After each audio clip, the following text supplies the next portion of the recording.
ദൈവമങ്ങ്. ദൈവത്തിന് മഹത്വം. ഏവർക്കും ക്രിസ്തുവേശുവിൽ സ്നേഹ വന്ദനം. കഴിഞ്ഞ ദിവസം യോബിന്റെ പുസ്തകം 38-ാം അധ്യായത്തിൽ നിന്ന് ചില കാര്യങ്ങൾ യോബിനോട് കർത്താവ് ചോദിക്കുന്നതിനോടുള്ള ബന്ധത്തിൽ നമുക്ക് ചിന്തിപ്പാൻ ഇടയായിട്ടുണ്ട്. പ്രത്യേകിച്ച് അതിൻ്റെ 31 മുതൽ 33 വരെയുള്ള വാക്യങ്ങളെ ആസ്പദമാക്കി വീണ്ടും നാം ചിന്തിക്കുമ്പോൾ നിലത്തെ പൊടിയിൽ നിന്നാണ് ദൈവം മനുഷ്യനെ സൃഷ്ടിച്ചത് എന്ന് ദൈവത്തിൻ്റെ തിരുവചനം വ്യക്തമാക്കുന്നു. ഉൽപ്പത്തി പുസ്തകം 2:27 നമുക്ക് അത് മനസ്സിലാക്കുവാനായിട്ട് സാധിക്കും.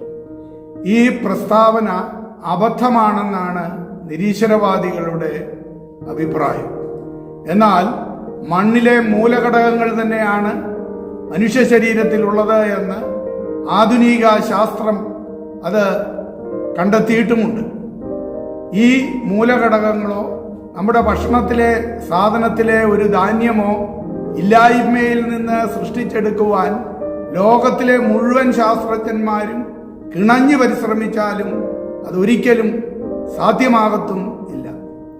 എന്നാൽ ദൈവസൃഷ്ടിയായ ഒരു വിത്ത് ആരും വിതയ്ക്കാതെ തന്നെ നിലത്തെ ഇന്ദ്രിയഗോചരമല്ലാത്ത വസ്തുക്കളെ വേരിൽ കൂടി ആഗിരണം ചെയ്ത് ഇന്ദ്രിയഗോചരമായ വസ്തുവായി അത് മാറ്റുന്നു. ഈ സസ്യം ശാസ്ത്രജ്ഞന്റെ പരിശോധനാ നാളിയിൽ അപഗ്രഥിക്കുമ്പോൾ അതിൽ ഉൾക്കൊണ്ടിരിക്കുന്ന ചില ഘടകങ്ങൾ പ്രത്യേകിച്ച് വേർതിരിപ്പാനായിട്ട് ഇടയായിത്തീരും. പ്രത്യേകിച്ച് കരി, നൈട്രജൻ, ഓക്സിജൻ, ഇരുമ്പ്, ക്ലോറിൻ, സോഡിയം, പൊട്ടാസ്യം എന്നിവയാണ് എന്ന് അവർക്ക് അത് വേർതിരിച്ച് പറയുവാനായിട്ട് സാധിക്കും.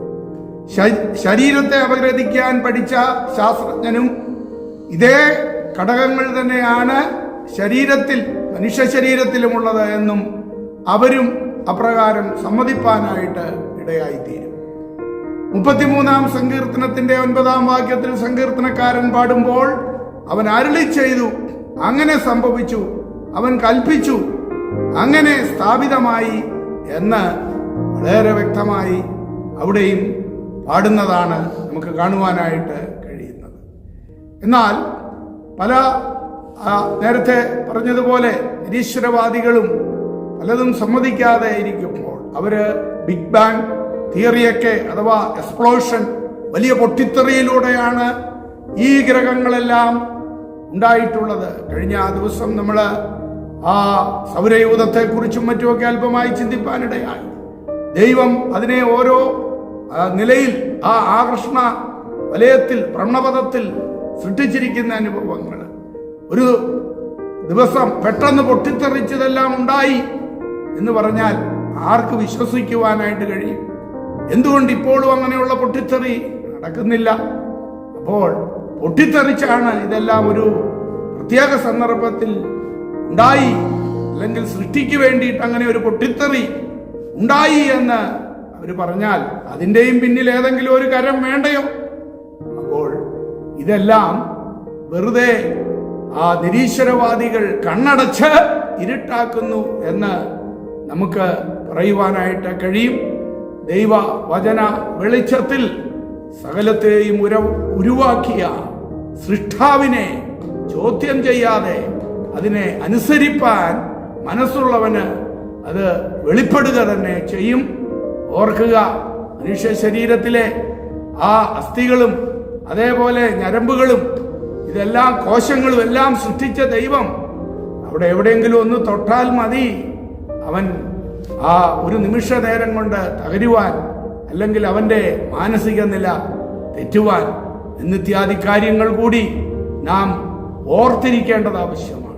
അതേ പ്രിയമുള്ളവരെ, സർവശക്തനായ ദൈവം, സൃഷ്ടാവായ ദൈവത്തെ തിരിച്ചറിയുവാൻ മനുഷ്യന് ബുദ്ധിയുണ്ടാകട്ടെ, ജ്ഞാനമുണ്ടാകട്ടെ. അതിനായി നമുക്ക് പ്രാർത്ഥിക്കാം, ദൈവകരങ്ങളിൽ നമ്മെ സമർപ്പിക്കാം. അവിടുന്ന് നമ്മെ അനുഗ്രഹിക്കുമാറാകട്ടെ. ആമേൻ.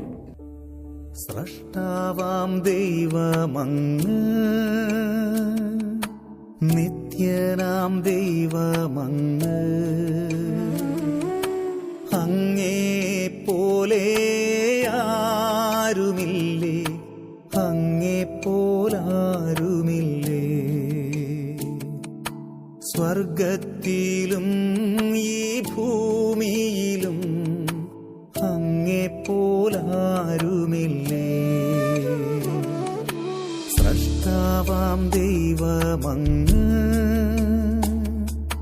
നിത്യനാം ദൈവമങ്ങ്, അങ്ങേ പോലെ ആരുമില്ലേ, അങ്ങേ പോലാരുമില്ലേ. സ്വർഗത്തിലും